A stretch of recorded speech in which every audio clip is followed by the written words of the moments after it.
Hi guys, welcome back to Spice Channel TV. Thank you for always coming out here. If you're just joining us for the first time, please kindly subscribe and don't forget to give us a thumbs up. Thank you. Now, the intervention of President Bola Ahmed Tinubu and the reported resolutions reached by Governor Fubara and his predecessor, Nyesom Wike, seems to have done little to reduce the political tension in Rivers State. While the two political leaders have pledged commitment to the letters of the resolution, recent actions indicate that all is not yet well and a full-blown crisis might just be days away. A cold war between the Minister of the FCT, Nyesom Wike, and Fubara seems to have been shifted to the Rivers State House of Assembly as the Pro-Wike lawmakers are locked in a face-off with the governor. And I can tell you that the assembly last week had overrode the assent of the governor to 4 bills which were earlier passed and sent to him for access. The House took the decision to override the governor after he withheld his assent to the 4 bills violators, stating that such amendments would create confusion and breach the constitutional provisions.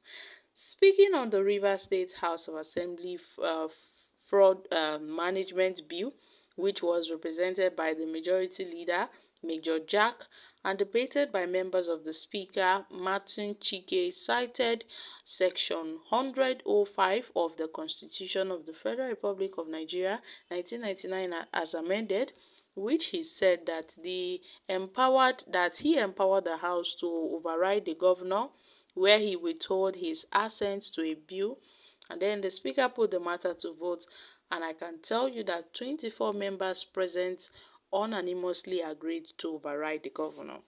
And in a like manner, the Rivers State Local Government Law Amendment Bill, the Rivers State Traditional Rulers Law Amendment Bill, and also the Rivers State Advertisement and the Use of State-Owned Property Prohibition Bill were all represented, debated, and voted on, which the House unanimously agreed to override the governor's earlier rejection of those bills.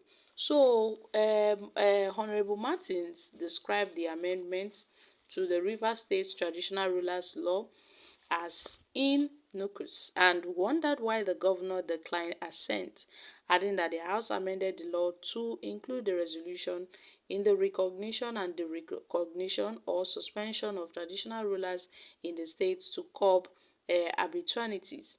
Now, at this point, on the repeal of the River State Advertisement and the Use of State-Owned Property Prohibition Law, number 7 of 2022, the Speaker Martins remarked that the House decided to repeal the law so as not to financially overburden the people of the state and to impair their access to the use of the state-owned facilities, but regretted that the governor withheld assent to all these people-orientated bills.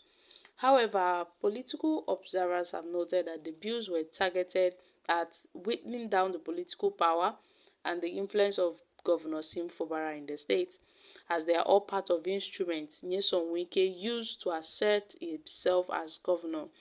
And they argue that while serving as governor, Wike was known for suspending local council chairman and appointing caretaker committees.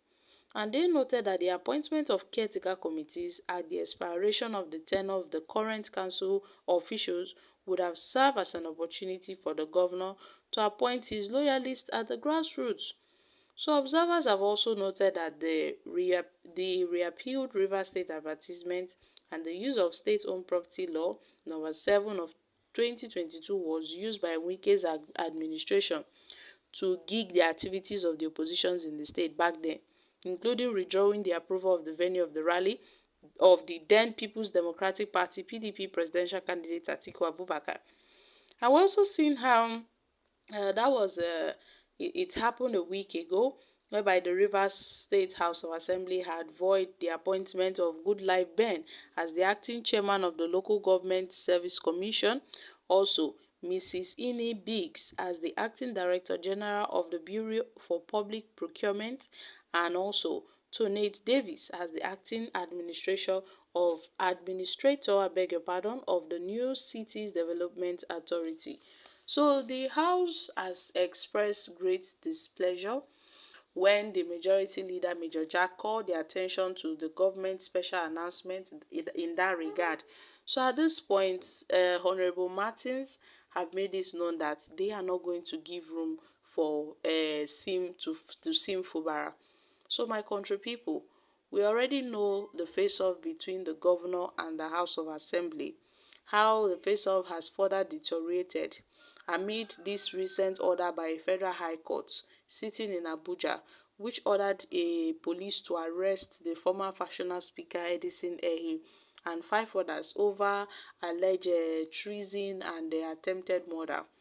Edison Ehi, who replaced Chidi Amadi, a Kingsman of the FCT minister, as the new chief of staff to the governor, was accused by the Pro-Wike lawmakers led by Honorable Martins of instigating the burning down of the complex last year. An Abuja High Court had presided over by Justice Emeka Nweti, had granted an ex parte application by the Inspector General of Police seeking Honorable Edison Ehi's arrest over his alleged involvement in that particular incident that raised part of the National Assembly's complex. But a Port Harcourt division of the Rivers State High Court also gave an ex parte order that restrained the Nigerian police force and other security agencies from arresting and detaining Honorable Edison Ehi. And the order was said to have followed an ex parte motion instituted by Honorable Edison Ehi against moves by security agencies to arrest him as a suspect in the burning of the Rivers State House of Assembly complex last year. And then the presiding judge had granted the request while adjourning the case to February 6th for the hearing of the main suit. So my country people, we've known how some elder in Rivers State have been talking about this issue and how it puts Governor Sim Fubara in a dangerous spot. The fact that these pro-Wike lawmakers might set another stage for the impeachment of the governor. At this point, Governor Fubara proved to be ignorant of the fact that these assembly members are only loyal to Nyesom Wike, and they will do everything to make sure they undo him. They will do everything to make sure they remove Fubara from that place. So a lot of people have opted that Fubara's willingness to accept that 8-point resolution initiated by the president continue and will continue to remain a threat to his continued stay as the governor of Rivers State. It will forever be his threat because who knows, anything can happen and they might impeach him at any moment and the governor would not see it coming. So a lot of people have been talking about this, and guys, what are your thoughts on this very issue? I'm dropping here. Kindly share your thoughts concerning this in the comment section. Thank you.